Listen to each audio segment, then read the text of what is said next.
Welcome to the STABcast, a podcast dedicated to Star Wars Legion. So, you have accepted the truth. I've accepted the truth that you were once Anakin Skywalker, my father. That name no longer has any meaning for me. It is the name of your true self you've only forgotten. Welcome, cadets and commanders, to the STABcast, the Sunsphere Tactical Attack Brigade Star Wars Legion podcast. I'm Ben, Edward Hopper Fowler, with Tim, William Alexander Hannon, Will, Bob Rossheim, and Ryan, Jackson Pollock Sawaski. Brett Salvador Dalarenko was not invited to today's podcast. As it should be. That's right. As God the Christ. I mean, there are no mistakes, but We don't need your drooping clocks here, Brett. happy little accidents.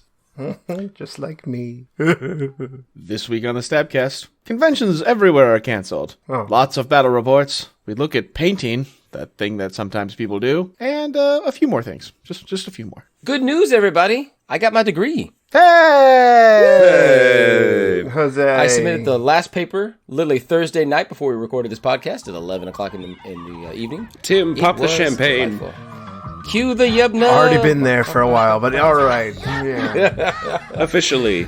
Officially. Now you have a reason to. You have Round 2 of mimosas. Here we go. Yeehaw. That being said, I've yet to play a game. Yeah, I we know. played a game like 3 weeks ago before Thanksgiving, but I'm a little worried about COVID between now and Christmas. I'm going to go see my dad. He's had a health concern, so a little worried about getting out there. In fact, I dipped a tournament this weekend for that same reason. So, Yes. Well, I mean, the tournament also dipped us, so it's cool. well, that's also Yeah. true. That's also true. We But we canceled dipped it first, first. though. Yeah, exactly. We it canceled made the hard first. decision for us. Yep. That's, Yep. No, we did it first. We did the brave thing. Yes. So unless I play with this pod of podcast crazy people, I probably won't get any more games in before New Year. But I'll try. That's Maybe some online that's stuff. fair. Yeah. I mean, You're welcome people to are my pod. table. You're my pod. You're my pod, people. I do need to actually get to your house, meet the cat. You can play against See my the last rebels. table. I can invite people over now that I have a floor that's not stained with dog love. You don't have to go into detail about what happens in there. But Tim, you don't want to actually introduce us to your mother. No, I don't. She's a fine lady. You're. Say we've all Tim's met mom her. is in for the holidays. She's going to be here till the New Year. Yes, she is. So Tim and Mrs. Tim are struggling a little bit. No, it's fine. Why would there That's be a any different struggle? cast. That's a different cast for a different time. And that cast is called therapy. I thought that was your job. But who watches the watchers will. No one. Yeah, That's but kind of the problem, Tim, I right? thought we were your therapist because you Yes. don't trust other therapists because you are a therapist. I mean, you're not Tim doesn't wrong. trust us. You're also not wrong. Now we're seeing the root of the problem. Here we go. Ryan, don't put us in your collective group of the STABcast. Also true. So yeah, I played no games. But Tim, did you play any I was games? going to say, part of the problem with the trust issues is when you go to a friend's house, you say, hey, let's play some Legion. It'll be fun. Let's have a good time. Let me try out these new points that came out. And you go, You go out to the coast. Let's go to the you, Legion. you hang out, and then all of a sudden, you wake up and your pants are around your ankles, you're sore, you don't know what happened, you're a little upset, but a little surprised, a little happy, and mostly sad, and you just don't Sounds know. like he hasn't even noticed that I took his kidney. I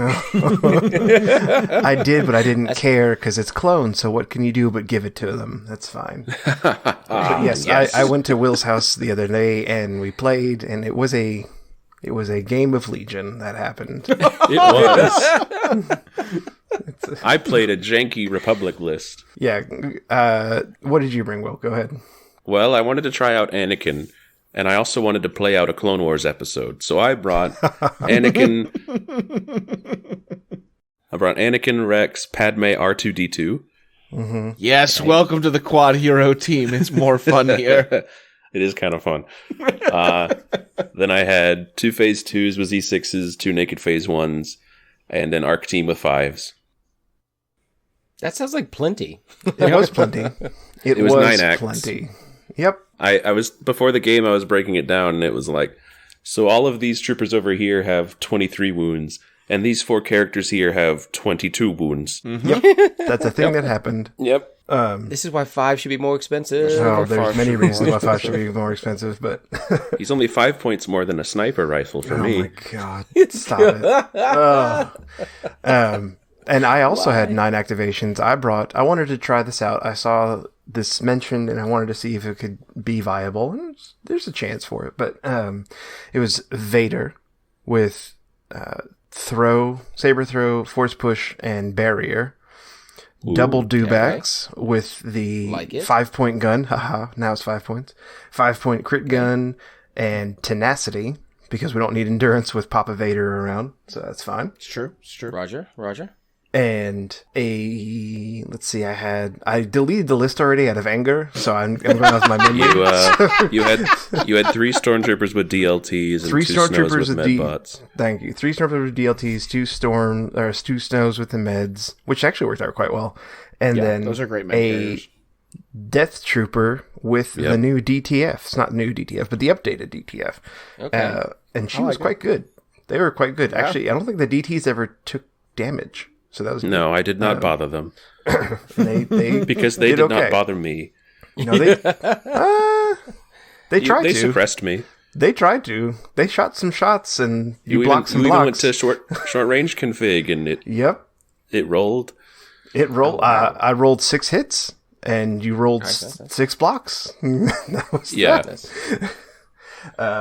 But yes. Only after surging and dodging. No, that was your natty one. No, that was the Dubek. Anyway. Oh, sorry. There are a couple of rolls, ladies and gentlemen, where I rolled really well, and then Will was like, let me also roll well, naturally. I don't even need to spend my cool tokens. Parry this, you casual. Yes, it was exactly that. Oh, man. I do believe in the group text, Will does say something to the effect of, or maybe Tim does, that not a single search token was spent. Yep, that's exactly right. But yeah, and we played advanced positions, key positions, and rapid reinforcements. So many positions. We did. Yes, so many positions. It was They weren't fortified positions, though. No, Man, yeah. That's too bad. that would have been Triple funny. position. Triple. Yeah, that would have been nice. It was interesting. Our key positions were pretty close to each other, so like everyone was in the thick of it within round 1. But that's probably good for dewbacks, am I not wrong? Or Vader. Well, we'll get there in a second. So, Objectively speaking, just on the In close. theory. at the end of round 1, I was down a squad and almost 2 squads, and he was down 1 model. So, it wasn't 2 great. clones, sir. Two clones. Sorry. 2 clones. If I may ask, what did you guys rapid reinforce? I'm always interested in this one because it's the one I always feel It's a like I very screw valid up every question, time. especially on this. It's a very, very good Yeah, question. especially with those lists. Yeah. Yeah. I rapided my full arc team. Giving up a Because- turn 1 shot with them. Yeah, Okay. I knew that on turn 1 they'd be approaching and they don't get a tactical aim token Right. anymore, so I was like, Yeah. let's try this out, see if I need to rapidly be somewhere important. Oh, it works so I find well. that that's kind of gutsy because your bag doesn't help you with that. No, Yeah, that's no, true. I If you pulled actually them. draw that. I had improvised on Padme, and my first bag pull was them, and I had to improvise it. Yep. That's why you bring it. But I was like, 5 points worth it. Oh, yeah. Improv at 5 points is juicy. The middle objective was a large turbo laser turret, and so it was line of sight blocking. So he could just plop them behind the line of sight blocking, and they were fine. Next to Rex. They were just like, like hey, next to Rex, how's it going? Yeah. Let's split up and go around this thing and kill everything. It's what ARC troopers do. They just appear from the heavens and then do stuff. Yeah, just thematic. I'll give you that. I rapid reinforced my second dewback. Just one of them. Because he had to deal with a certain trash can. Yes, the trash can, and that's what I was going to lead into. Because R2 on key positions is even more dumb. Yeah, I had to deal with R2, and he, being advanced positions, he was all the way in the corner, so I had to put my dewback even farther in the corner to deal with him. I love that you sent a garbage truck after the garbage can. Yes. Well, and listen, It's I want to model a escaping. stormtrooper riding the backside of it like he's a garbage and can. the garbage truck dumpstered the garbage can. Like, I mean, I went around the corner and I one-shotted R2 with the did. claw attack. It was great. He meleeed me, got 4 hits, and I blanked it, and he was dead. Yep. But the problem was not that. The problem was now my dewback is halfway across the map. More than halfway, really. Yep. So the dewback per spent truck. most of the rest of the game trying to get to relevance. And he he eventually mattered at the end of the game. He did matter at the end of the game. Not to super fast forward here, but Rex is also hiding behind that line of sight blocking turbo laser. Dewback came up behind him and was like, "Rah, rah," and Rex survived with 1 hit point. And so, because he was in melee, and that's how that goes, he lived. And that actually was a big game deciding factor. It was. Yeah, it was. But we were mostly playing around that big turbo laser where we'd kind of poke out to shoot past it at each other. Well, and no, then you would shoot. I would just evidently. I guess I was just shooting into the wind. I don't know what I was doing. I would poke out, and round 1 I did poke out with a Z6 phase 2, and I just killed an entire stormtrooper squad that was just in the wipe. open. Total wipe. Boom. I got 7 hits, and then he rolled 2 blocks, which meant 5 wounds went through. Yep. Which was So the that squad. was that was a squad wipe. Sounds like bull. Yes. Yes. Vader was there. Vader was there. The snow medics actually kept Vader alive for a while.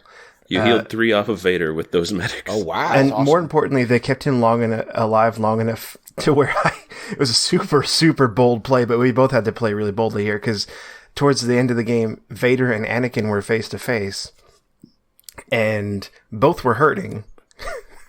And I played Implacable, so I had to heal him. I lasted. Last turn was last activation of the turn before was the medbot to heal Vader. Played Implacable the next turn. Played Vader. Took a swipe at Anakin. Anakin had 2 health left or something like that, 3 health left. Yes. And then took 1 wound back onto Vader, so Vader was back down to 1 health. And it was basically just playing who draws their leader first, who wins, Right. who wins this. And I got to pull Vader first, long story short there. Nice. Vader did strike down Anakin. Yeah, it was a good time. That was fun. That part was good. Vader was fun, but Vader did the Vader problem, and this is my lament, is, first off, couldn't block for anything. Couldn't save his He really life. couldn't. And even some of his attack rolls were meh, because he doesn't surge. No surges. Surge, yeah. He's like, eh. Like, I rolled some great surge attacks, and it was like, oh, nothing. And again, rolled some great blocks with surge results. Nothing. I know theoretically the red dice shouldn't hit all those surges, but I've been there. Oh, yeah. Well, It just does. Yeah. it just does. But then also the other problem, Right. too, with Vader is Vader's great, but where's the rest? What's the rest of his list doing? Right, yeah. Barrier definitely saved a dewback for a turn long enough to get into melee. So Barrier came into play, but I don't know if Barrier makes up for the entire cohesion that a traditional commander brings. Like, it's just... I think we talked about how it's probably worth it to get up to Palp. Yeah. So let me ask a Exactly. dumb question. How often do you tend to activate Vader early in your list? It depends on the terrain. It depends I on... can see It that. depends what we're looking at. So in this game, I activated him early normally to get him Right. behind line of sight, because if I didn't, he was going to get shot by the entire clone army. So I had to activate first, otherwise he's dead. He did have to duck out of a fire support I set Right. up. Yeah. So normally I try He and would hold have off. died. Yeah, normally I try now, and hold. now that it's 5 points, if you can go a little earlier with Vader, does guidance find a place on Commander Vader? Ugh. I think the problem is not that guidance is bad on him, because you're right. You're starting to go a little earlier with him. The problem is that there's those 3 slots are so valuable. It's opportunity cost, absolutely. Yeah, you can't get rid of Barrier. Barrier's got to be staple on him because he's saving people next to him. Right, We're but saving him. But you don't really have a push. place to throw like aggressive tactics anywhere, and until we get something with bolster, Right. because you're not really running double commander where somebody else can take a 15-point Right. command upgrade when Vader's cards don't really tend to order that many things. Right. But getting 1 or 2 surge tokens, even just 1 surge token on him could be pretty killer. No, absolutely. Absolutely. And I do wonder, as much as I hate OP Vader, I wonder if the points drop pushes me towards OP Vader a little bit more so I can run another commander with him. But I think as is right now, I agree with Will, because this is what I said initially, is you spend a little bit more just to get up to Palp, and you're now basically getting a whole nother activation with Palp as well, for pull the strings. So, True. yeah, I think But you are spending 30 more points to get that second activation. I mean, yeah, but that's the 30-point activation that sometimes tends to be your heavy hitter. Like, I like Palp Bosk. So now Yeah, I'm paying 30 points to have Bosk shoot again. I'll take that. That's fine. But Vader did some neat things. Vader's Might whiffed it Oh, that card is completely. so It's good. great. Oh, that sucks. I moved the ARC troopers. I was like, maybe we can get some easy kills on the ARC troopers, and God said no. So Rolled all Yeah, blanks. I mean, I kind of get that. Like, I don't know. For me, Vader's Might is really spooky. Not so much like the damage is the gravy. Like, if you can get it done, for me, it's all about shoving someone off of an objective or out into the open. It's more about the geometry rather than the probability. yes, I did both. You can actually do both. It's great. You can. I agree, but like I said, I value more one over the other. The problem is when Vader's Might came up the first time that Tim and I played it, he got that beautiful roll that wiped out a squad of B1s. So now Yep. it's, So it's never his looked like expectations that. have been really high. well, and it's B1s. Yeah, and it's B1s. Yeah. Well, I mean, the dice are the dice, but yeah, it was, But you get look, more all these for B1 B1s. droids explode. No, This push was 5 white dice, so there should have been probably 1 or 2 wounds. But there were none. There were a lot of close rolls on that game that, if they swung a little bit differently, it would have been it would have come down to kill points. So, And we played on a timer, so we only got to turn 4. yeah. But if we'd kept going, I would have probably wiped him. Gotten worse. Like, I had to double move my guys to the middle point on turn 4, but if I hadn't had to, I could have just kept setting up and killing everything. Yeah, if it was a tournament setting, we would have done to 5 because we could have rushed through 4. Yeah. But we were just here, and I was like, I need to know if this is the last turn, too. Yeah, and it and was we're like just like, 8:45, and we're like, yeah, whatever. Yeah. That was close, but at the end of the day, it wasn't close at the same time. Like Will said, like one more turn, and that close game becomes a lot less close all of a sudden. Wait, did Will shut his house down at 9 o'clock? No, we just we Is started. sci-fi habits? It's the Waltianisms in him. We It's a started work the night. timer at 7, and it was like, oh. Oh, okay, gotcha. It was like, we have 15 minutes, so we just need to call it, because I don't want to be like, well, there's 2 minutes on the timer now. Like, you know. I mean, that's how you play competitively. Yes. But yeah, I wanted to go to bed so and just cry. So I wanted to go home. The big deciding factor again was a couple of rolls, but then also that dewback being all the way in the back. Because if that dewback wasn't there, he would have helped tear up that line. But Yeah. having the one dewback in but- there has the one dewback problem that I always talk about is that they get focused down too easily. And again, my dewback whiffed the roll and just got murdered. Yeah, I want to roll off. We both played a 2-pip. He played New Ways, and I played Take That Clankers. Yep. And so my ARC team got a full 11 die attack into him that rolled like... 11. It was all 11. No, it was 10. I had one. You got a white die couple was of hits blank. that were all 11 hits. I remember that. Yeah, You're I like, mean, that's normal. That's all of them. Oh, that's all of them again. Look at that. Neat. That just happens. Yeah, the fact that you said that's normal is the sign that that's I had a normal. Z6 naturally roll 8 out of 10. Yeah. God. And I sent it to Ryan and said, why aren't your Z6s this good? Yeah, anyway, it's not this is broken a at good all, guys. Not broken at all. Yeah. I We- can't share surge tokens. I know. I went didn't on a little spend bit any. I longer. just rolled it. Imagine if you could share Dodge tokens. Ugh. I spoke a little bit longer on that one because it was interesting, but at least it's 2 battle Yeah. reports in one, so it's okay. Anakin is weird, but I like him. Yeah, that's fair. It's very I weird. played him with choke and reflex and endurance, and endurance kept it to where he never got to play Anakin's Interesting. flaw card. Oh, that's kind of gross. Interesting. Now, is that because Tim couldn't shoot at the thing, or because you had enough Inspire in other places? Or No, I just never had. I would have to end a turn with 3 suppression, and because I always had dodges, Tim didn't want to take the wounds to suppress him. Right. Oh, that was that was I had crushing. Padme dodges. Oh my gosh.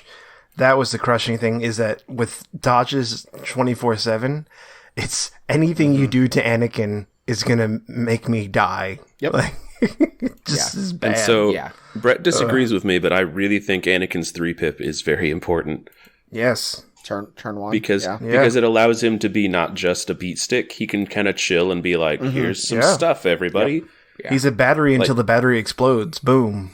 Yeah, like one turn I just jumped down, took a free dodge, and then took an aim action, and then I was like behind line of sight blocker, so I was just like, "You guys spend these." Yep. It was great. Yeah. Yeah. No, that's fair. Because Brett and I talked about it, and he's like, "Well, I don't want them taking Anakin's tokens," and it's like they don't have to, but if they can, it's a nice option. Right. And honestly, for a 3-pip on turn 1, you still get to order 2 other units. Yes. Like, you have a nice setup there. Yeah. Well, 3 because 5s lets you coordinate to another one after that. I mean, the only time in this particular list that you won't be able to do that is if you really want to divulge. Padme's Right. card, which That was I the don't one- think I've ever seen you do. So I've done it twice now on boxes. okay. Yeah, I can see that. But I maybe should have, to make Tim even more upset, to try to double secret mission him on key positions, so that even if he had 2 of the 3, I could still say I have 3 points. Yeah. But then Tim might have that's just the danger left. of KP. Yeah, Yep. that's the danger. I think Tim would have just gone home. I did go home. Well, earlier. Maybe it would have been more merciful. Maybe, I don't know. 7:15. Well, I'm putting my models away. Thank you for this. That's right. For this lovely tour of your home. I'm out. But then again, Right. you don't want a secret mission into double two-pack. That seems like a bad idea. Yeah. Yeah, because she probably also would have been taken care of by the. With your only white save models on the table. Yeah, But again, that's the problem with R2D2 is that if you don't take care of him, he's going to sit over there and score a point. Yep. I mean, It is. But I think as we're learning, and as easy for rebels, and I think Tim found a cool Tim solution. Get the bugger up in melee. Get him and get short range weapons. Like he's the unit where short range weapons are good against because like you can't hide from me if I can only see 6 inches. So having a melee unit in your army just to deal with R2D2 may not be a bad thing. yeah. Send your operative Luke after R2D2. I've actually found another unique way to deal with R2D2, which makes me Oh, very do tell. happy. Do tell. Wedge Antilles and a ground buzzer. Yes. But where would you have learned Zoning that, Ryan? Zoning everything out of your back arc shot. I have been playing, I think I played 7 games this week. Brett's been a great practice partner on TTS. I got 2 games in at our last local Wednesday. I've been playing a lot of Legion. This points update, the not or lack of kind of was bumming me out a bit, and so I kind of take a step back, and the fire had been tamped. But now that all these interesting new creative ideas are out there, I've been having fun, and I've been toying around with 2 lists. But the one that I've been having the most fun with has definitely been the T-47, the X-34, Han, Chewie, R2, and it's been an absolute delight to play because it plays so different than anything else I've played in a long time. Where your orders go and what range bands you try to focus on, and it's not just like let's seize the middle objective, score as many points as we can before I get beat back and survive on 2 models, which is pretty much how I've played up until this point. Now that I actually have some durable speeder units, so. And the other cool thing is the list has a full commando team in it. It does. Now, so I watched you play this one night while I was typing a paper. I had y'all on one side, listening to y'all talk while I was writing something up, and Brett beat the tar out of you. Like the ever-living daylight. It's like, Now, part of it was dice. He diced well. Part of it was approaching. He diced well. That was also the first game I had ever played against Anakin. And I made some missteps, and there were some pretty big dice swings pretty early. Like, I just couldn't knock the clone troopers off the board. Anakin wasn't the problem. It was just like, well, I got this aimed X-34 shot where I get to roll a billion dice. Let's see what happens. Oh, I got 8 hits. Oh, you dodge, roll everything off, spend 2 surge tokens, and take no damage. Neat. Yeah, that's exactly what happened, in fact. So, what lessons did you learn when where you finally got to the ground buzzer delight? So I learned that playing with these double heavies, in my opinion, the 2 big keys to the list are Han has improvised orders, and R2 has a comms relay. Han doesn't always need to be in the speeder. That was one of the big misplays I made against Brett, is I got Han in there too quickly, and I didn't have an answer to deal with Anakin, and Anakin just kind of cut Han into little bits before he could earn his points back. Because really against clones, like Han loves to play against clones. Han hates to play against droids. And because against clones, you shoot Han's gun 4 times and he's gotten his 100 points back. Like, you get 2 attacks off and you're getting close. Oh, so, yeah. And so that was a misplay I made against Brett, and learning just how the spatial awareness works. But Han with improv and R2 with the comms relay is a great way to get my orders to my heavies when they need to go.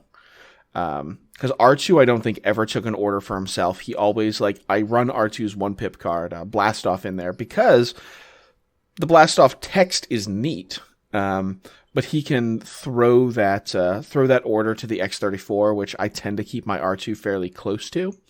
It gives him, another threat when something's running down.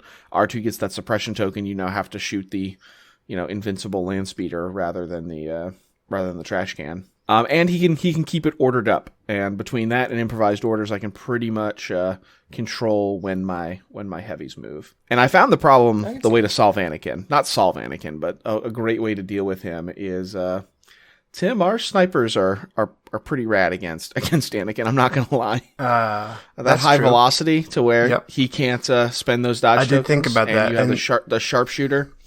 Yeah, as much as I don't like snipers, I was like, I could see it being viable against Planikin, Bananakin. Because even if you're not obviously getting to use the sniper's biggest boon, which is the pierce, you are getting, because it has sharpshooter, he's not going to get that free cover that he could just mitigate some damage on.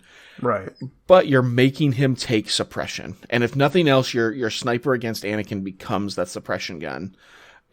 Which is, and also Chewie's a pretty good counter to Anakin because, oh no, you reflected one wound back at Chewie. Whatever shall I do? Oh no. Right. Oh no, not the one wound. Yeah, droids and rebels probably don't care as much as Tim did, but he didn't have many things that he could easily throw away. Take a sacrifice. Yeah. He's like, I don't want to lose a DT. I will say, this is the thing. Okay, well, so this is, because you're about to talk about where you did the same list against Will. And this is the thing that I have always struggled with in Legion because games are harder for me to get in, is playing the same list over and over again. Yeah. I know it's because you're a tournament tryhard. That's fine. I am. That's your lifestyle. You like to lead it that way. I have a hard time. Partially, it's like, oh, I've done this before. Yes. And so, there's always lessons to learn in that. And so, it's not a bad thing. That is something that's the difference in our personalities. That's why we bring the four of us together in this podcast. Right. So you, dear listener, can hear those differences. Because I struggle with that. But that does mean sometimes I don't know how my list works as well as I probably should. You can hear the three of us be right and Ryan, and then you can decide what you want to do with that information. And well, you see, so before the points update, I had played the same clone list for about 2 months, just because it was in my box and I liked playing it. Yep. No, but I agree, Ben. Like that's always my problem for being more competitive versus just having fun, because I just want to try all these cool lists, and what about I try this, but you get better. Tim and I are with very it. much that way. It's like, well, I'm going to pull this out of my box, and we'll go try it's this. the two thing. sides And fighting. with the new points update, it's good to try to get whatever you can on the table and be like, how's this feel now? But before that, I was just like, this is good, I'm going to play it. And that was my original plan, was like, I want to put Wookiees on the table. I want to do this. I want to play this other thing. I want to do this third thing. I'm holding things in, Ryan. Get to it. I know. Yeah, let's. Me and Will showed up at a game night. I've been practicing a lot on TTS with Brett. He's a great practice partner. Will shows up, and I don't know what Will's going to bring. I messaged Will. I'm like, is there anything you want to practice against? He's like, no. And I'm kind of hoping he'll bring Anakin, because this is just after Brett beat my ass with his Anakin. So I was like, let's get a game in. And Will, what did you bring of the new flavors of Legion Kool-Aid? So without knowing that Ryan had been running a terror campaign with double armor, I decided to bring a commander tank. Yes, commander tank. I brought Ayla Sakura in a T-170 whatever thing. This would have been fine had it been against the T-41 from before the update. You would have been okay. Sure. Yeah. How did you not know I was bringing? Our group chat was kind of filled with me playing this list. Yes, but I tried to disregard it. Even though no one was talking back to me, I'll still type. It was just shouting into the void. You kept posting this list and some pictures, and it's like, I'm playing this thing against Brett. And we're like, cool, bro. Cool. Well, I did. I had Brett, 2 lists. We love you so. I had 2 lists, and I messaged Brett and said, hey, which of these should I play? And he's like, well, he has double armor. And I was like, well, I'll bring the armor then. I'd forgotten because Brett later did say, I told you. Yeah. Because my whole list was going to do. Brett did the same thing to Ryan. We both had these double ion lists ready, but then we knew Ryan played double vehicle, and it's like, well, that seems like Ryan would be on this podcast saying that I list tailored if I brought double ion bark. No, I would only say it if look, double ion bark is. I'm lost. not going to hate on you for that. That's Only if I'd beat you.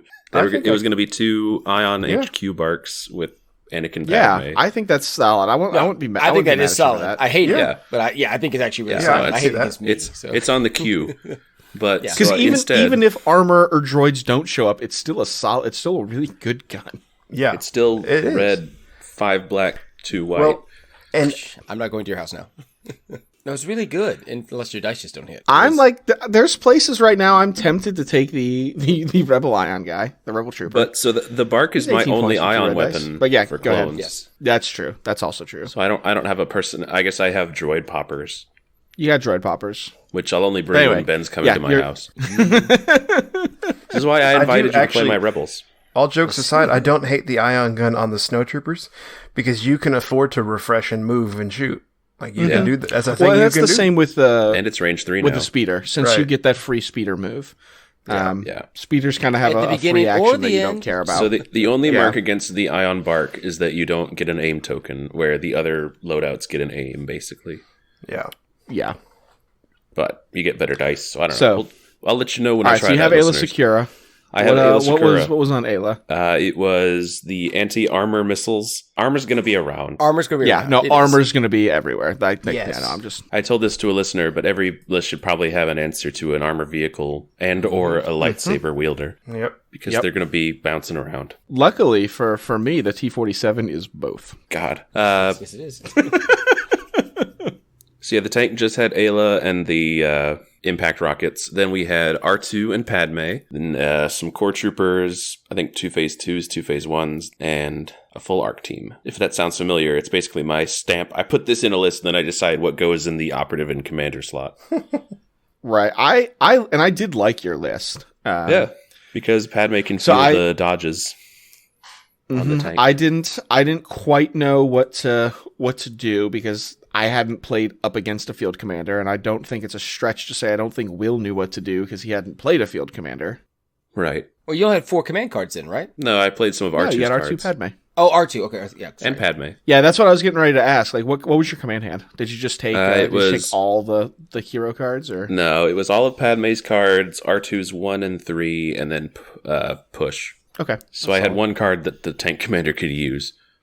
On But standby. So- but I wanted uh, the inspiring Right. and all that. So we set up the table, and we get to turn 0. And was turn 0 as rough for you as it was for me? Slightly. Our table was kind of weird. This is a family podcast. Yeah, our table was kind of weird. We played on rollout, and the deployments for rollout are always a little weird for troopers because you're like, I guess I'm just in the bump. Honestly, I tend to put troopers in the bump and then roll the tank out beside them. Yep. That's Yeah. what I did. I mean, So we played rollout. We played intercept transmissions, and the way that rollout and intercept is kind of weird because, like, you can put guys further back and they can still double move to get to the intercept tower if you want them to be kind of safe. And then we ended with lim viz, which is where I think the game went sideways for Will, because Will, where did your tank go? I mean, basically next to the nub and a little forward, but it was like So range you did 2 away deploy from it forward. Your stuff had to move to get to range 2, but I wanted to be able to shoot them when they moved towards me, basically. I didn't want Ryan to be able to stand by castle at range 2. yeah. Yeah. Yeah, I get that. It feels weird when So I someone wanted to be standby close enough castles, that- doesn't it, clone player? It's the only time you other people can do it. So I split my armor. I put my X-34, I want to say, actually started in the extended deployment zone, and the T-47 went outside of range 1 on the shorter edge. So they both kind of started almost parallel to each other, but on very, very different flanks.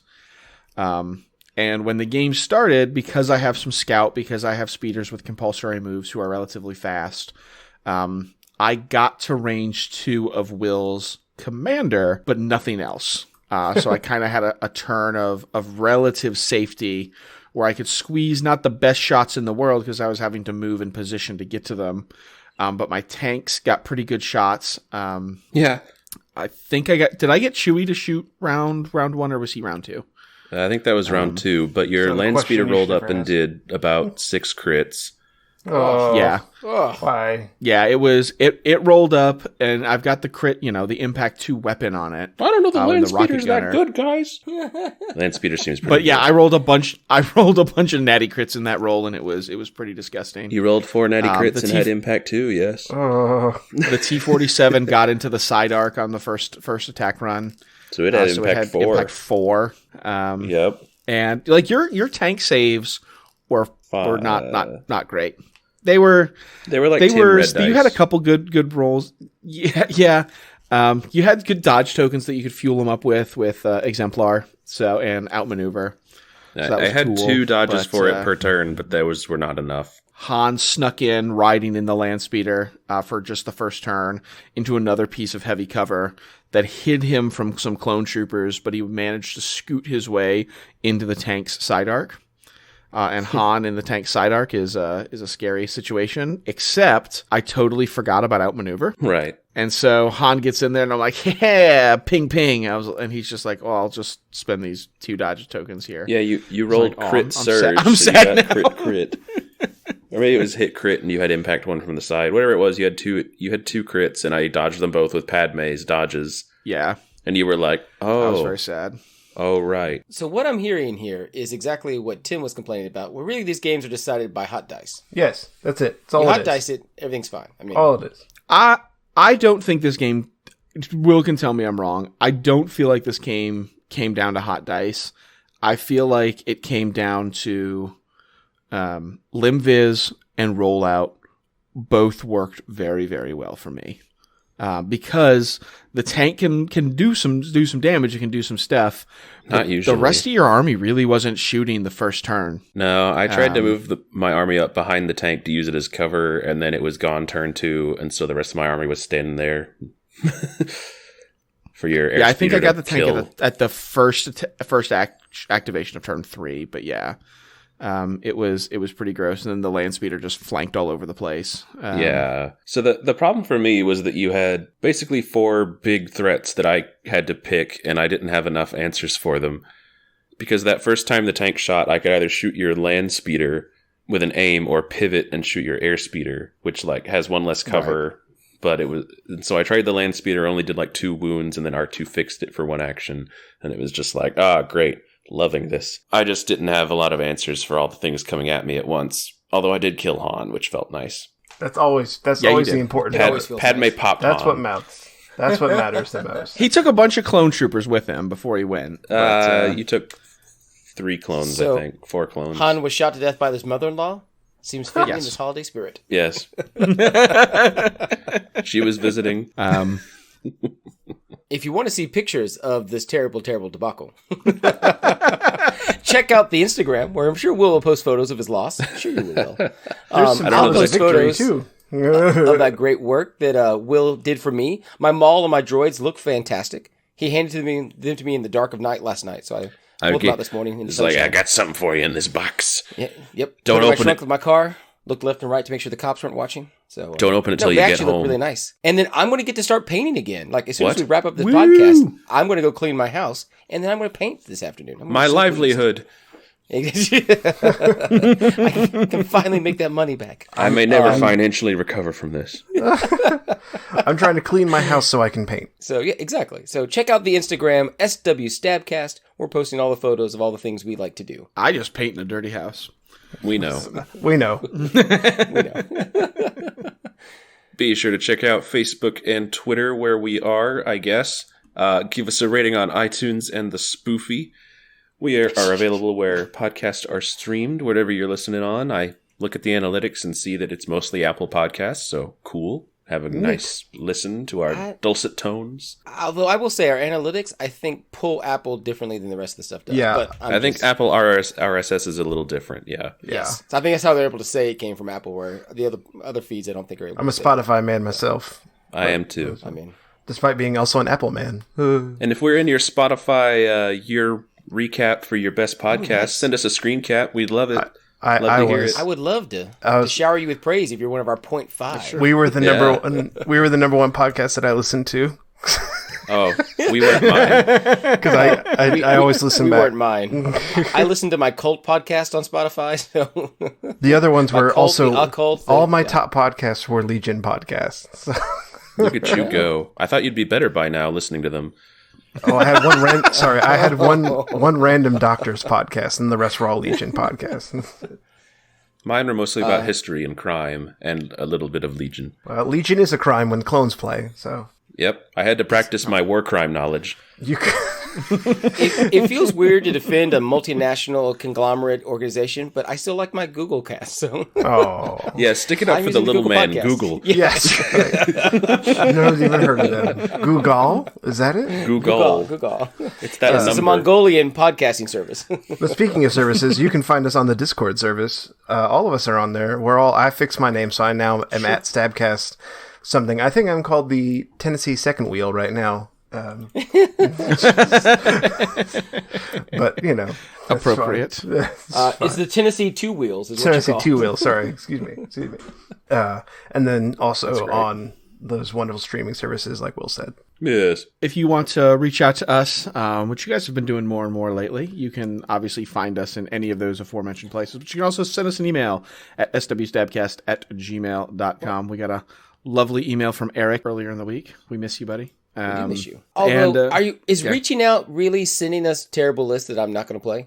Because I don't know if that's really reaching out more than just mocking me. That's what we're getting a lot of lately. And we're thinking about, or I'm thinking about, we need to come up with like a litmus test to see who gets to send us lists that we're going to play. And if you send us a list, we get to send lists back that you have to play. That's true. I'm looking at you people who are sending me range 2 only lists. You know who you are. Do it. So do you want to make the devil's bargain? Will you send me Hellfire and I'll send you Hellfire back? But you guys can also support the show, which you guys have done a ton of, and we really do appreciate it with the new t-shirts. You can find that at teespring.com/store/STABcast. I just got my STABcast hoodie in, and for like a print-on-demand like hoodie, it is remarkably soft. I've heard good things. For everyone that's been getting shirts, A, thank you. B, I've heard good things. But we did get another message in from my man Jay Muth. How the hell do you play Payload? He's a little background. Jay is a triple bikes only player. My man. And he's a little stuck on what fourth objective card to play. And so me and him got to talking about Payload, and he wanted to know like how to make Payload like viable, because he's not been able to make it work. So here's my thought on this. Is you take a bid that's high enough that you just don't include Payload in your bid, period. I would never have to play it. Well, for that list, hold on. I really enjoy Payload. I love Payload with the right list. I actually really like Payload. With the right list. So this is not the right list for Payload. When I blow up the other player's units. Yeah. Like I've never actually won Payload by playing the objective. Right. I have. I would argue this is not the right list for Payload, respectively. I just don't. Yes. That's not what I aim to play with triple bikes or even I with completely double agree bikes. with you, Tim. I don't think this is the list for Payload. So you definitely. Yeah. But if for some reason the 800-point dilemma, the red player's dilemma, Jay gets stuck with Payload, how does he do it with his list?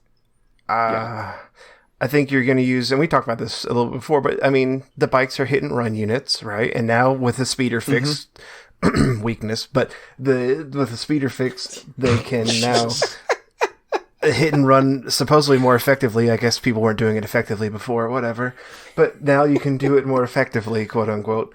And so I think you're really just helping them push people off of the Payload point, I suppose. Or maybe you split your bikes and run one on defense and run two on offense. I don't know. That's the only thing I could think of. Never split the bikes. I normally wouldn't either. I wouldn't either, but I'm trying to think of how do you deal with this situation. I like the idea of blowing up anything that's within range 1 of the Payload. I do. Just don't play Payload with that list and you'll be fine. That's it. That's the best strategy. That's it. Just don't do it. Don't do it. But I agree with Ryan a little bit, like helping force them off the point. Yeah, maybe. Just trying to hope they don't commit enough forces, maybe. I don't know. The news. Listen, we have good news. Well, sort of good news. Kind of. There's good and bad news. Although Ryan already did the bad news, so here we are. Luke Eddy, yeah, the guy. Yes. He's a guy. He's a guy. We like Luke. He's a guy that Tim sort of knows exists. Oh my god. Tim now knows who he is. He now knows who he is. He bumped into him at a dinner cocktail. He's like, "Here's my keys. Go grab my car." All right, y'all people. He's officially.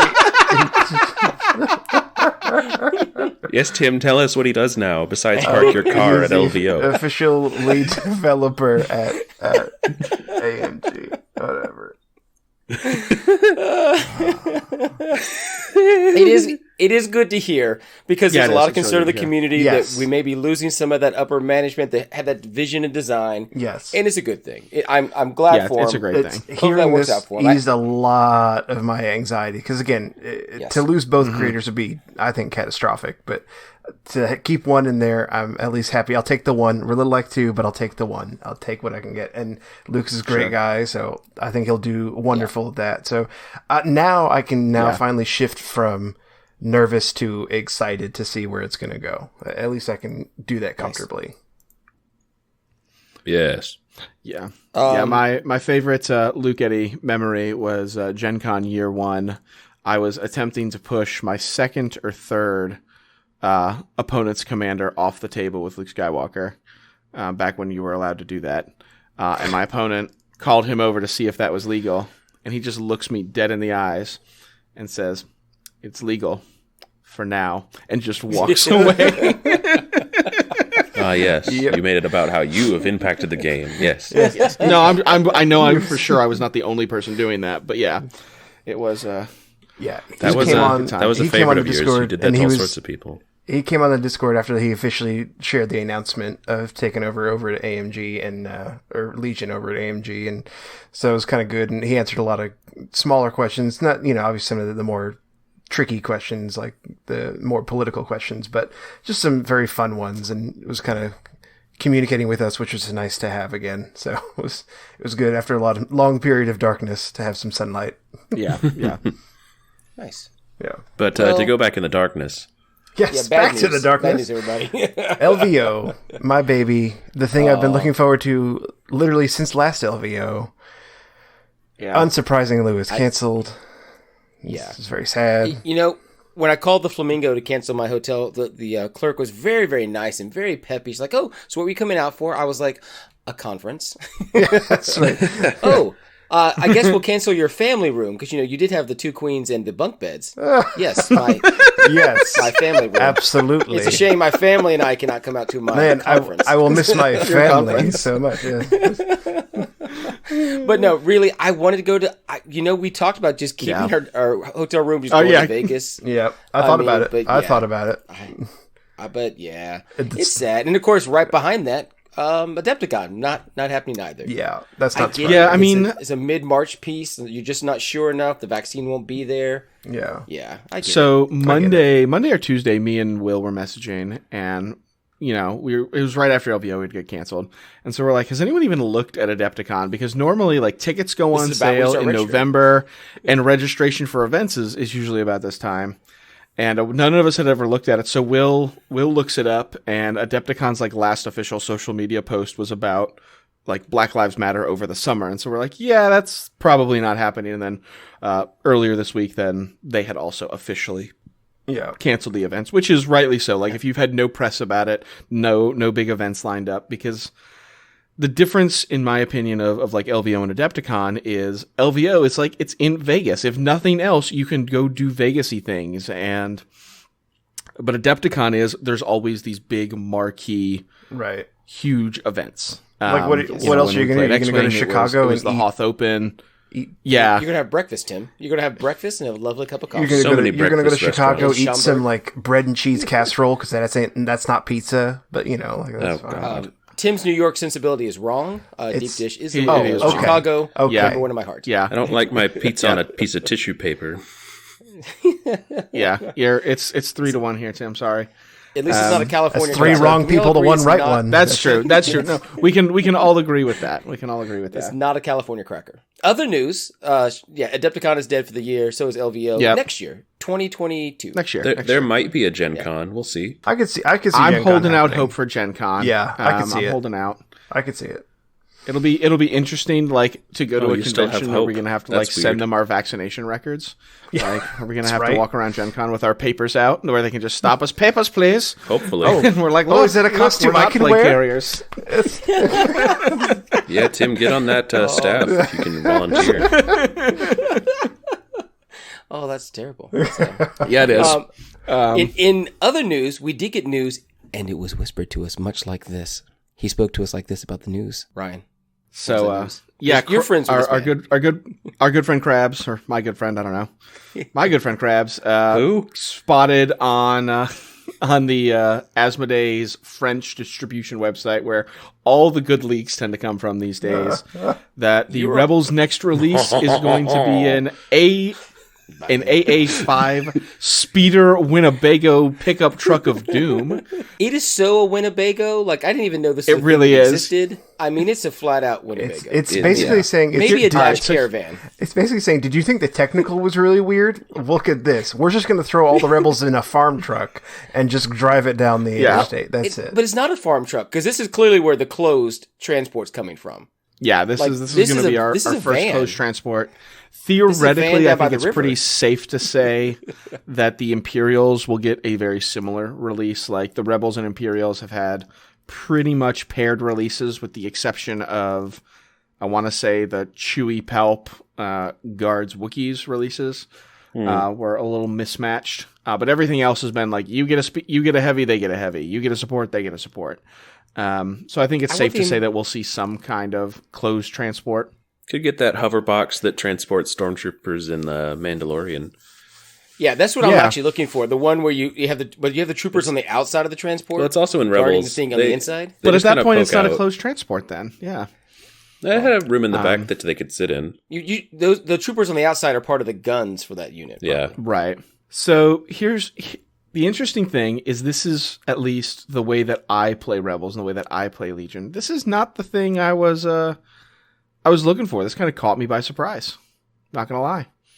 You know, we've got Lando coming, and then from Lando to a closed transport. Now, maybe if it's cheap enough, maybe as like a Wookiee or a fleet delivery system. But if it's going to be another 100-ish points heavy, is a closed transport worth that much of your army as a Rebel player? If it's I don't know. 100 points I don't know. and it wheels R2-D2 to the place where he gets his thing, protects him while he's getting the secret mission, and you put him back in the thing and drive away. Yeah. I mean, that's yeah. Honestly, No, thank you. Now, Boba Fett has to go grab that box and live. No, thank you. now, Brett, I'm gonna need this to be painted like the A-Team van and one like Spaceballs Winnebago. Oh, absolutely. Well, I mean, the Starbago thing I'm 5 excited is the thing that has to for, happen. I'm more excited for the Star Tours ship, is what people are gonna yes. have to obviously yeah. put down. And I know we already have 3D prints of those. Yeah. Because there's that table at LVO that was also like a Star Tours spaceport, which is really cool. I'm going to paint mine from Archer. Make it Vanagon too. Insert A good Lord of the van Rings joke. van. Oh, there's so So, many painted vans here. It's going to be Yeah, amazing. there's so many great ways that people are going to come up with paint to paint this. It's gonna be interesting. We don't know anything other than the product name, so we can speculate all day about like what kind of armaments it will have, what kind of weapons or whole profile. But yeah, is this going to be the first Rebel red armor save that we're going to see? No, thank you. Huh? Go Yeah, away. probably. No, thank you. You don't deserve As it. long as it does nothing. I don't like it. You don't deserve it. Wow, that hurts. That hurts right here, Tim. Hurts right That's here. fine. He's pointing at his trophy rack, isn't he? All of that is well into Yep. the future. All of this is well into the future. So let's talk about the now. And that's the winter holidays coming up. So a lot of people are going to be joining us for Legion, or they're going to be finding some time to get into the hobby to really try it. So listen, we're going to talk about paint today. I'm getting back in time to paint, so that's always kind of nice. So I'm going to try to work it out there. I'm getting And there. if you like to play with the gray models, That's fine. There's nothing wrong with that. Yep. You're more than welcome. Nothing We wrong with want that. to see you playing. It's okay Please to be play. named Landon.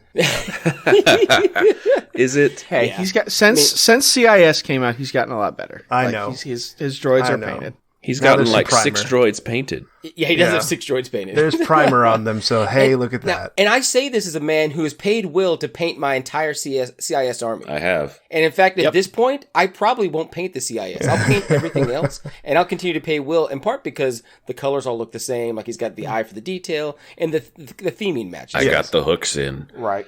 I just pay Will to paint me. Got me. But, you know. He's just in my wallet all the time. But if you want to try to paint a model, this is a perfect game to do it. Because when it hits the table with a little bit of paint on it, it looks so great up to against your terrain. Even if your terrain is Amazon boxes and pieces of styrofoam you peeled out of whatever else you got for Christmas, that's also cool. But we've talked about terrain building, so let's talk about painting this week. So let's start with Will Bob Rossheim.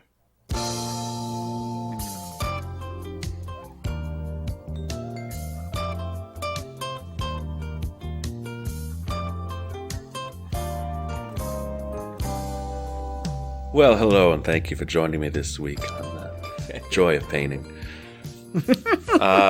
Really, what we want to do is eliminate the gray plastic armies, like Ben was saying. And the first step is just slinging that paint on those minis. No regrets. Just beat the devil out of it. Beat the devil out of them. Take a big 4-inch paint and flat brush and just whack them and be like, my tie-dye rebels are done. And Yep. So part of it is there's so much detail on a model, people start freaking out like, oh, I can't paint the faces. Then don't paint the faces. That's okay. And don't paint the faces. Don't I don't paint the faces. That's what be I like do. Ryan. My and Veers, don't give listen, a shit. This is the one time I'm going to say be like Ryan. my Veers still has a bronze face like his armor because I was just like, you know what? He's going to be Robo Veers. That's it. Because he was one of the first like a models real ever. Cobra Commander. Yeah, one of the first models ever painted was Veers because his first expansion. So, yeah. Every time I try to paint eyeballs, one of them ends up like a domino cut. Like Yes! it's just like a vertical eye. I understand. And I don't know why. They all have like a, The right a one would be problem. fine. Left Yeah. one, cat eye. So, I mean, I started painting off with, like, I played Warhammer in high school because I got my first job and went, what's money? And threw it all into Warhammer. But I showed So up many with these mistakes, Will. with these So many terrible, mistakes. terrible painted Warhammer minis, and I still showed up and they were like, cool, man, those look great. But, like, the fact that there was effort put in was enough for all sorts of game groups. No one's going to turn you away for gray models, but they always appreciate a painted game. Like, we talk about Ryan and Brett's monstrosities, and they play each other. It's just a unicorn rainbow barfed all over a table. Whoa. But it looks better. Whoa. It looks better than if it was, Landon playing another starter set person, and it was just gray everywhere. Well, and also it should be noted that even for these bigger events, that really it's only like LVO and Adepticon that might require painting. It doesn't say you have to be good at it. It's just three No, just colors. Like 3 colors. you just need a couple put colors. primer, a wash, and like a red laser beam or something like a red dot on the end of your rifle. You've done it. Congratulations, you've hit 3 colors. Well, and That's it. no local play night or tournament should Yeah. have a painting requirement. Exactly. But That's what I'm it's saying. just Like, nicer. no one's going to care. It's fine. Yeah. So the first real minis game I took that was unpainted was Imperial Assault. And I played that at Adepticon my very first time. And the judges were just singing the praises of me and another guy because we were the only ones who had painted models there. And they weren't the greatest painted models in the world. Right. But they add such a splash of color to your table, it'll bring people out. If you're playing in your local game store, gray models don't necessarily do it. But you put painted models on there, people want to see them, people want to look at them, they want to talk to you about them. And that's how you grow your scene. It's funny you say that because actually I remember your painted IA models and I was like, you can paint minis? That's a thing you can do? That was my life back then because all I played was X-Wing and they were pre-painted for me like a child in kindergarten getting the pre-sealed food. It's fine. And I'll be honest, I think probably 2 of my best models may still be my IA models. It's like, That's right. Yeah. my Harrison Dula, it snaps there. It's just so fantastic. But just paint something, and heck, paint some extra units. Like if you're a new player and you happen to be listening to this podcast, first off, how'd you find us? I'm sorry. Secondly, Right. take your HH12, paint that. You're never going to use it, so just paint that and Or if you learn bought how a to paint core set something. and you haven't found someone to pawn the other side off to, just like start with those rebels and be like, what do colors do? yeah. Right. Yeah. Paint I mean, paint Pathfinders. the Rebel Ion guy because Yeah. you're never going to use them. Yeah. So it'll be fine. You're never gonna. There's so many people you just never use. Just paint them and learn how to paint on those. And in fact, those are my test models. Go to the dollar store and grab a bag of $2 Army Men that you get like a dozen of them. Prime those up and start painting there. It's easier if you're just, or if you feel underconfident, you don't want to try to paint something with that much detail. Just start there, use a wash, and you will see how like wash covers a multitude of sins and makes you go from like a 0 to hero. Like, Liquid talent. Yeah. Yeah, it's quick talent. It really is. Oh, yeah. It's why people love that contrast paint. It's just like, oh, look. It's like... we'll get there. Well, we'll get there. Yeah. And part of it, too, is when you're learning things, make sure, I did this mistake in my first few models, make sure you prime. You have to prime. That's you have to prime, kids. You might think, this is an extra step I don't want to bother with. You have to prime. Be aware, this is some very basic level stuff, but you just want to make sure you know. Don't prime in super cold weather, because that can make your paint kind of glunk up and be nasty, especially your primer, because what's going to happen is if you prime like that and then it gets nasty, that means no matter how good you paint with your final paint job, it's still going to be screwed up because your primer's screwed up. Yeah, painting in the cold weather or very humid weather can cause it to basically dry before it hits the model, so it ends up in these like kind of crunchy flakes instead of a smooth paint job. It's not a good time. But you don't have to go out and buy a paint box for these kind of things. In fact, my paint box has been an Amazon box I've had for years now, and I just ripped off the sides of it to make a 3-wall space. Yes. And then I just glue the bases to the little small pieces of cardboard from my last Amazon box. I just put them on those things. I mean, I spray paint on top of my air conditioning unit because it's blowing stuff out anyway. So. That's right. That's right. Right. People always recommend the stick, which is just like a piece of wood you find, then you just poster tack models onto it and use it to hold them while you spray paint them. Yep. But priming really is, in part because it'll cover up, some of that griminess, or it'll help you at least get an even color base on it. Yeah. Sometimes it's difficult to do. So before you start that model, you go select the colors you want. And if you can't figure out what colors you need, go pick up one of these very nice, relatively inexpensive starter boxes of paint. I'm a Vallejo man myself, but for about $35, $40, $50, you can get a great set of Vallejo paints that have all you need for a Rebel army, or all the colors you need for the Imperial army. The FFG box is not a bad box if you want to start there. They're actually really good deals. I got like a 96 set like army painter box when I got into started painting, and the FFG like official Star Wars Legion paints are also army painter. They work fantastic. You just got to thin them down a little and out of the bottle, and I like the dripper bottles better than the paint pots from Citadel. I just make a mess with those. Yeah. I much prefer the dripper bottles myself, but yeah. I transferred all my Citadel paints into dripper bottles, which is just a whole nother step, but yeah. I'm extra. I started on the Citadel stuff, and I've just kept with them just to keep it consistent, but I have no strong feelings either way. Yeah. Although I do like contrast paints, which we'll get to in a second. Yeah. So I think the first thing that really took, and Will showed me this trick when I first started painting, that took my, I started with washes, and washes make my army look a lot better. Yes.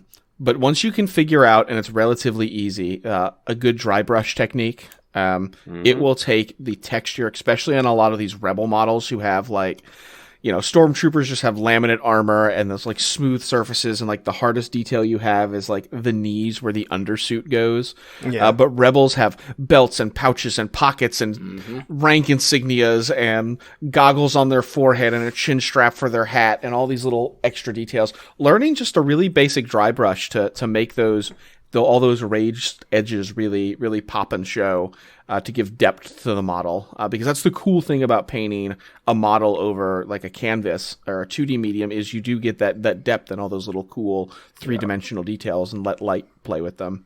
But figuring out how to dry brush, yeah. And dry brush is a thing that I'm not great at. Same. Because this is going to sound really crazy. I'm a slow painter, but I'm also incredibly impatient. So like, I don't want to put a model down and come back to it 2 weeks from now. Yes. Like Will is great. Like, I have these models I'm starting. This is in phase 2 of the process. This is phase 3. I have drawers where they sit, depending on where they are. Like, I want to finish this unit today. Ben, dry brushing isn't slow. Yeah, dry brushing isn't slow. No, but that's what I'm saying. Isn't slow, but I don't want to wait for the previous paint to dry. He doesn't want a third step. Oh, I see. Yeah, I don't want that third step. So I fight that battle in myself which is why I'll tend to paint 2 or 3 units at a time. So while one is drying, I can work on something else. Oh, batch painting is pretty essential. Yeah.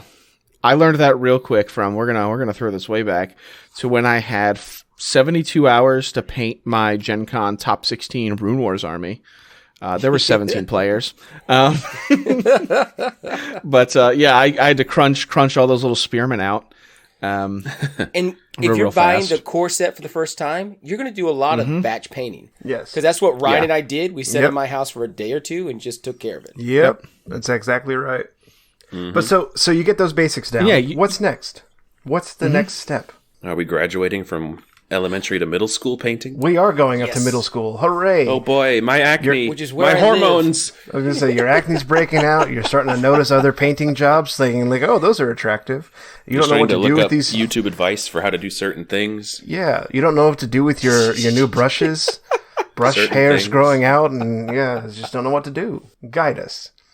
I personally, when I graduated, I went into contrast paints. That's where I dipped into a new level of I don't know if I certainly wouldn't say skill, but opportunity for skill. Yes, opportunity for skill that I probably don't always have. But going into contrast paints, like being able to just prime and contrast, for a while I thought that was it, and then I realized you had to do some more details after you got done contrasting. If you want.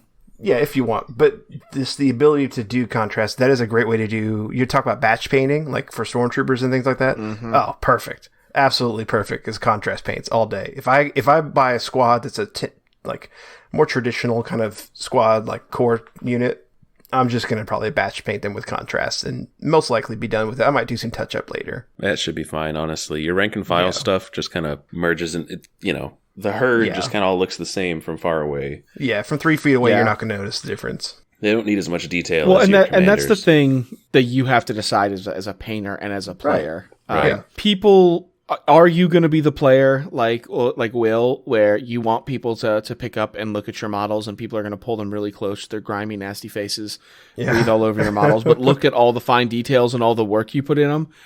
For me, my rule is I try to get my models to where they are 3 feet. They look great from 3 feet away and 3 beers in. That's right. I will say, let me just throw in here about contrast paints. I did learn you don't traditionally, and it's different, but I learned this the hard way. You don't traditionally need to contrast and wash the same model or the same parts of a model. And sometimes if you're trying to get a certain effect, you might want to do it. But as a whole, don't contrast and wash. I learned that the hard way because I did both. And I was like, wow, this is just nothing but shadow. Like there's one thing to have some shadows on a model. This Darkness. Whole unit is shadow. The contrast paints are very good for introductory things and things like that, but they do teach you kind of how to paint incorrectly with normal paint. So it's it's being aware of that. Yeah, absolutely. So contrast paints I've actually had some success with. Like I said, with Rebels and all their details, you just can't kind of slather it on. Yeah. But contrast paints are cool, but don't let your contrast paints be the end of what you do. Yeah. Ben is going to hate contrast paints. Ben will probably never buy a contrast paint because you do have to paint that stuff. And then I'm the type of guy that when I start a squad, I'll just pick a color and I'll do everything of that color for the whole squad and then put it down, pick up another color. And hopefully the first model I started with is dry to where I can start the next color. We've talked about batch painting. But with contrast paints, you gotta let that stuff sit for a while. I mean, literally, because I'm working on a single unit. That's what I'm doing. Right. All these colors are the ones I'm working on first. This stuff just takes longer. When you do contrast, like the stuff takes forever to dry because it does kind of have that oily wash built into it. And so usually when I'll prime, wait a couple hours, I'll do my contrast paint, and then when I put contrast paint on a model, I'm done with that model for the day. I'm not going to revisit it till at least 12 hours later. I'm sure I don't have to wait that long, but I've burned myself by picking up a model too quickly. Yeah, if you disturb the stuff, it's really hard to get it back to how it would have looked. Because if you move it out of where it's pooled up, then it will have like a tide mark where it had dried, and it's all kinds of ruined. Yeah. Yeah, I've not bought a contrast paint because that's the part that I fear. You would just have to, like he's saying, you just have to slather it on and go watch like a couple of TV shows or something. Yeah. Yeah, or paint start a different painting project, paint a different unit Something- And now for something completely different. So I've got to ask, and part of this is for me it's a vision issue. I paint with really bright light so I can see everything. And I know that most stores aren't that well lit. Most homes aren't that well lit. So the colors do change when I go from that brightness to that normal lighting situation. Right. What do you all do? I've had this issue for a little while, but now that I have this gaming table, sometimes when I need a change of perspective, I will walk over and kind of set it on the table and kind of like Ryan said, step back a bit and get it under normal lighting and look at it in a gameplay setting, just like, oh, look, there it is across the table from me. Okay, so it needs maybe a little brighter on this, I don't need to work on that as much. So maybe for you, Ben, just like set it on your dining table and kind of look at it without the bright ass light at it. Yeah. I do. Yeah, but the lighting in my living room is terrible. yes. And Yes, it so I am I actually, honest to God, have a painting headlamp. Yep. That works. Where when I want that fair. bright light to paint, I can get in the cracks and crevices, make sure I got my paint where I need it. But then I can just click the headlamp off, put it on my kitchen table, and see what it looks like in less than idyllic lighting situations. But yeah, I just have a big my living room has really a lack of outlets and overhead lighting. It's very strange. The best thing I got was I have a little. It's for welding, not welding. Soldering. Soldering. And it's just got a little glass, magnifying glass in the front of it with a little built-in light and two little clamps on it. So that helps me hold things together if I'm trying to glue things in a weird angle or something. Those are great, super handy. But then also it's just a nice little lamp that I can adjust. Sometimes I don't use the magnifying glass. I just use the light from the magnifying glass. But it gives me options, and it's pretty compact and easy to pack up and put away. And I know, and I just said that I'm a person who hates the anticipation and the waiting, but you do have to thin the paint down a little bit. Oh yeah. When you use the thicker globs of paint, it'll retract. Yeah. How do you we put never it on there and then it'll draw backwards? And so how do we make it it out how do we make it out of elementary without saying thin your paints? What the hell is wrong with us? It's ubiquitous. because it is ubiquitous. It is what every young painter does first. Oh, blah, blah, blah. And then because you do good coverage, you do. But the thicker it is, it tends to retract a little bit or may crack on the edges or it may turn a little bit globby that you didn't see but the heaviness of the paint has caused it to just drip a little bit. Right. Oh, yeah. Melty But base. So, yeah, this is the refinement of that technique, and it's just a little bit. Now, you could get fancy and go with the Lamian medium, which I've never seen in a real store. Nope. I'm told it exists. You don't need videos, Lamian medium except for a few Don't edge need cases. medium. For Lamian medium, it's just for when you want washes to be different. That's the only water works just fine. You just basically my rule of thumb is you put some paint out, you dip your brush in your water pot, and just stir that into it, and then you should be fine. Yeah. Something that can also help with thinning paints is the wet palette. What? The wet palette, which is basically a sponge, and then you put a sheet of parchment paper over that, and you can make this out of a house sponge, or you can buy one like I did for $20, or more expensive ones that exist where they're made of metal and they're all fancy. Do whatever you want with that. Ooh, fancy. But essentially what this can do is also it needs to be sealable, like you put it in a Tupperware if you're making a homemade one. And what that does is you can put paint on that parchment paper, and the water from the sponge keeps the surface moist enough that your paints don't dry out as quickly like in a plastic palette. And you can seal it and come back to that paint later if something happens and you need to stop, or if you got too much on the palette. It doesn't just dry out and you peel it off of your plastic palette and go, well, there went that much paint. So it's helped me a lot with not burning through paint as quickly. Now that I paint all the time. Cool. With all the lights that I put on it, and my living room tends to get a little bit warm when I'm doing this anyway. Yeah, my paints will dry a little bit fast, so I either have to add more paint to it or make sure I move a little bit faster through that. It will start to dry pretty quick. Now, if you're having issues with that, you could buy a product that will slow the drying time of your paint, so you could mix a couple drops in. But that is one of the things. It's one of the things I still need to invest in is a wet palette. I need to. At some point, I'll take the jump. I need to do it. I've heard nothing but good things. The pre-made one I have has lasted a couple years. I've only had to buy one replacement sponge for it. It's done great. Nice. There you go. So you get your wet palette. What's the next thing you do? What's the next step? So you graduate up to the next step. You're getting some good successes here. You've moved on to the high school level of painting. You're starting to hit your stride a little bit. And this can be in whatever time frame you need. We're not saying this should be monthly or yearly. exactly. It's whenever you feel like you're getting to a point that you want to. You want to That's right. step up. Be your own person, like in high school. Right. Here's the thing. Not all black needs to be black. Oh. I know that, Death Troopers are all in black and all the Vaders are all in black and Maul's dressed in black.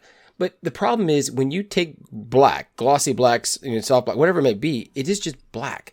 Yeah. And you lose so much of the detail because black absorbs a whole bunch of light. Yep. That's what it does. It do. And so sometimes a dark gray is actually better. Yes. Because it allows that contrast between the things that need to be black and those things that don't need to be. Yes. My Vader, his chest plate is not all black. Like it is mostly a darkish, stormy, cloudy gray. Yep. With lines of black in it. So that's you can highlight in dark gray. something I use for black is the black contrast paint. I knew you were going to say if you didn't say it, I was going to. And because I don't just put it on and stop, but I look at it where it puts the darkness and the highlights, and I use that as kind of a guide, and then go over it with some lighter colors, and then put darker black in the recesses, and that's what I did with Ben's Maul. Yeah, and it looks fantastic. It's really solid. And you can always go over it with a darker wash or something like that if you want to get that darker effect that we were talking about before that sometimes happens by accident. If you want that, you can do it. But I like the without a strong light source on a shade. normal gaming table, it's just going to be, there's the black blob. Yes. See that cloud? He's moving this way. Yeah, something else I'll do is that I'll highlight it up to where it's almost like a gray model, and then do like you said with another. I'll hit it with Nuln Oil to darken it all down a little bit. I've Nuln Oiled it before to get a little bit darker shade. Yep.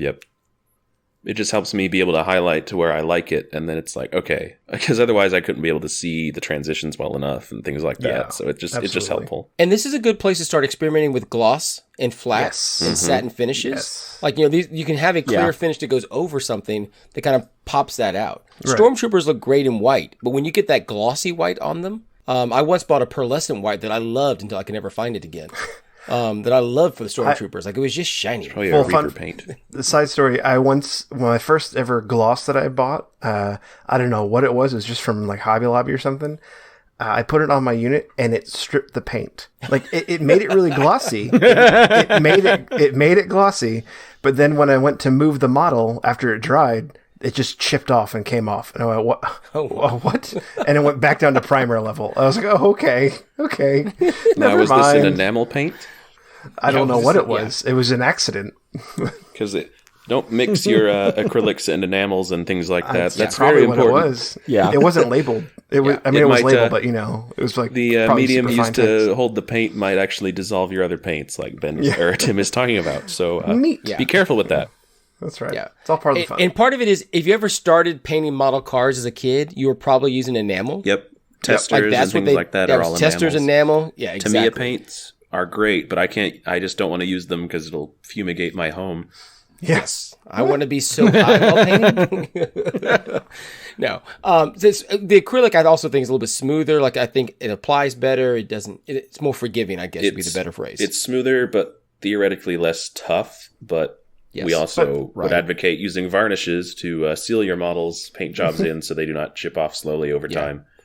Yeah, at the end, when you're done, I absolutely recommend sealing that bad boy up in a clear coat. But absolutely. And you can get a glossy clear coat, you can get a satin one flat, you can do whatever, but I recommend it just so that when you don't drop a model. I can tell where I've not sealed models. I'm like, oh, look, I'm going to have to repaint that. And of course, I never get to it enough time. It just bothers you a little bit every time. Yeah, it bothers me every time. Something that very much upped my game was starting to use an airbrush. Yes. Which I know a lot of people are... There's an anti-airbrush crowd out there, to which I say, okay, cool. Airbrushes are pretty awesome.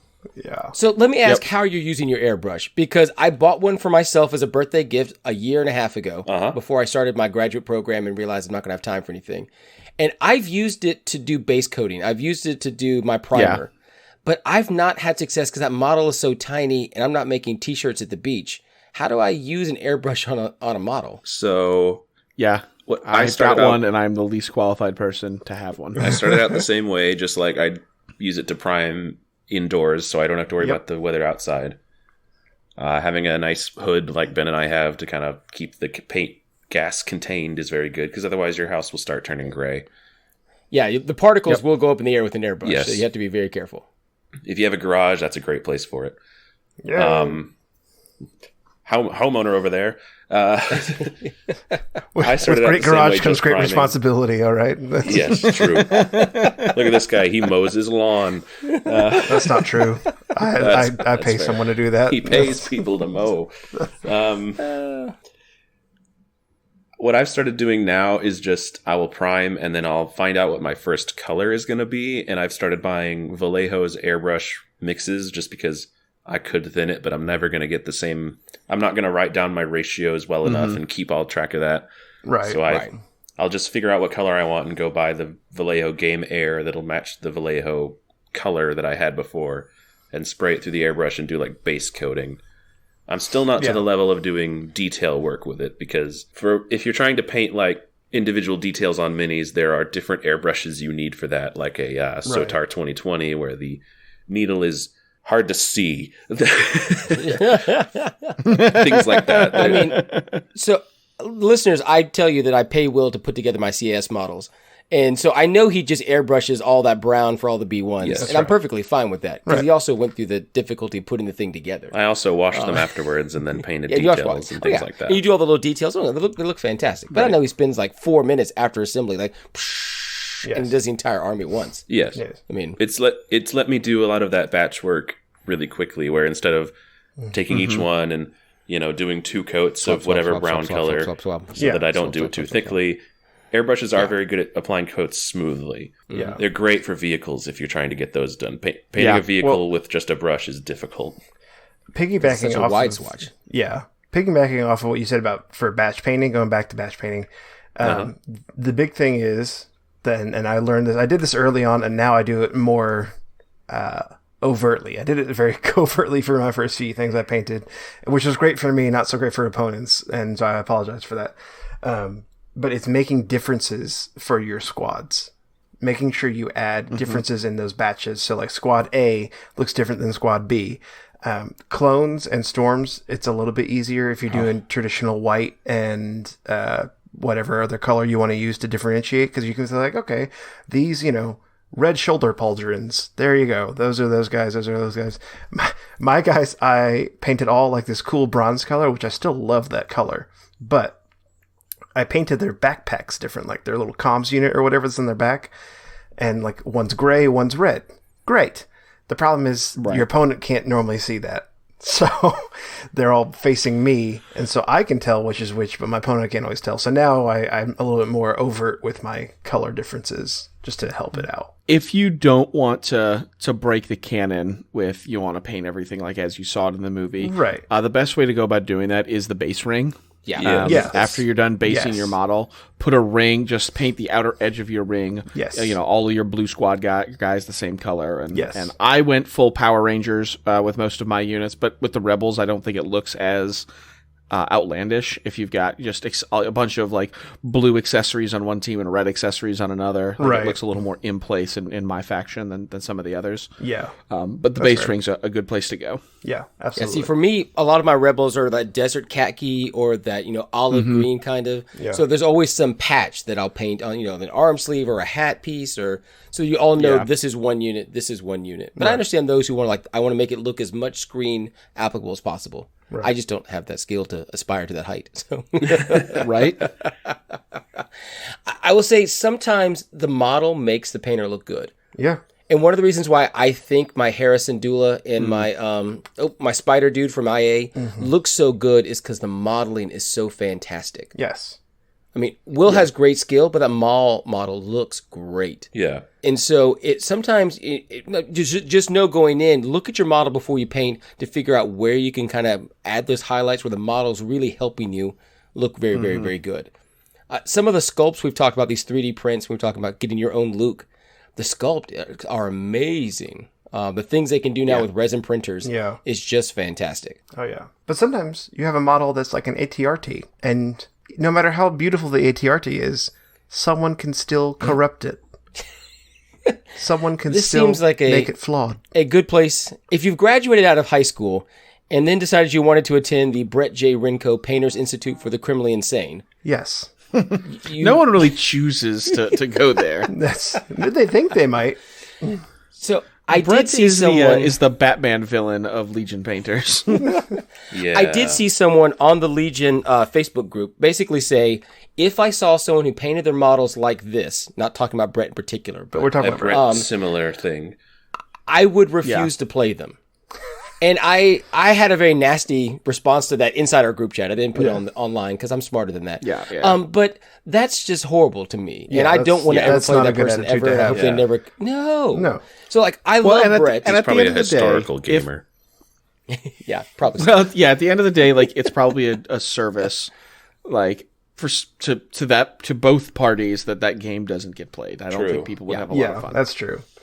But And so, I mean, so we make fun of Brett, and I love him to death. Y'all know that. I mean, as much grief as I give him, really, it's all out of love because he does have a Leia that is actually a Veers model painted like Leia, and he has a Leia that is painted like Veers. Yeah. I remember.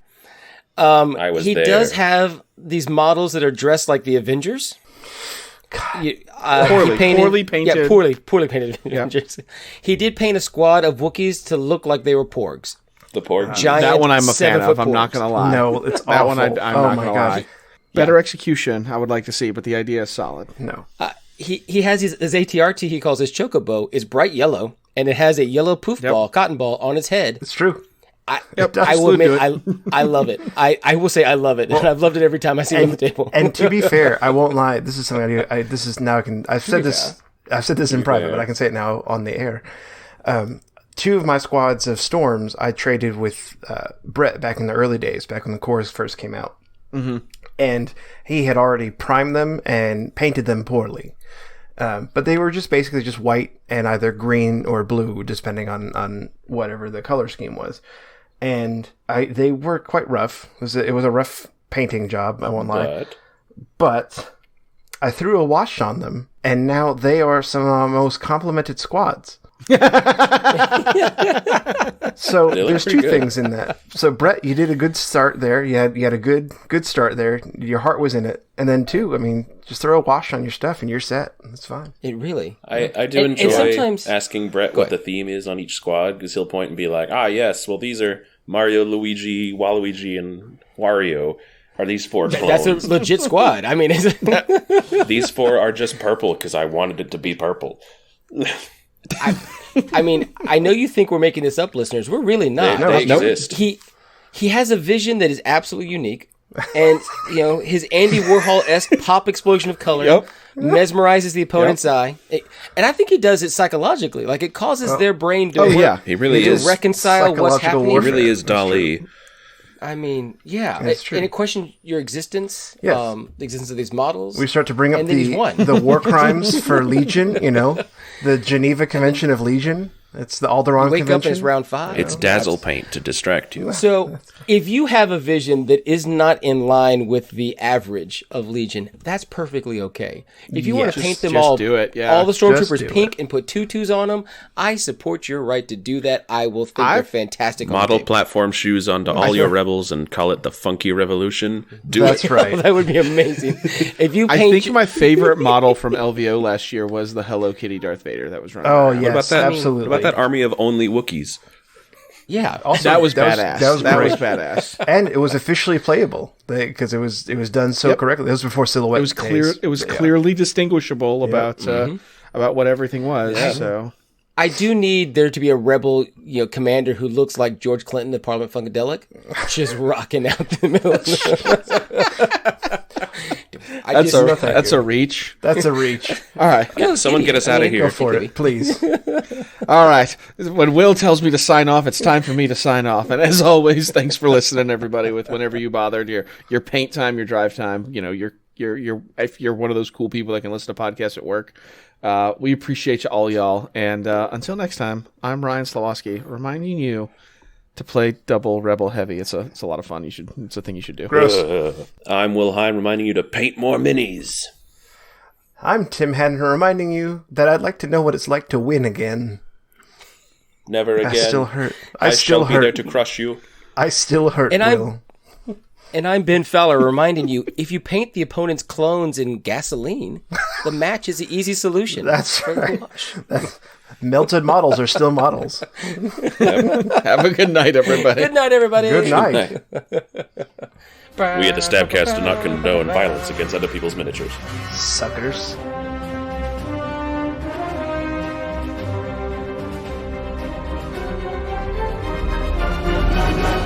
The news. That's Will. That's you. That's you. You're the next one. Okay, I think they've gone. I don't know if y'all could hear that. Yeah, I could Yeah, hear we the children in the background. Yeah, there were children I shouting. was wondering what at that was. I was like, motorcycles. none of us have children. Yeah, my door is. I think there's a close gap to it. under my door. Anyway, You should, People you should outside open are it up loud. and yell to them that I'm talking about Get little off my plastic lawn. men. I'm doing talking a very little important plastic- podcast about plastic miniatures. Is this where we start saying that Will has, youth in his basement? Yes. Oh God.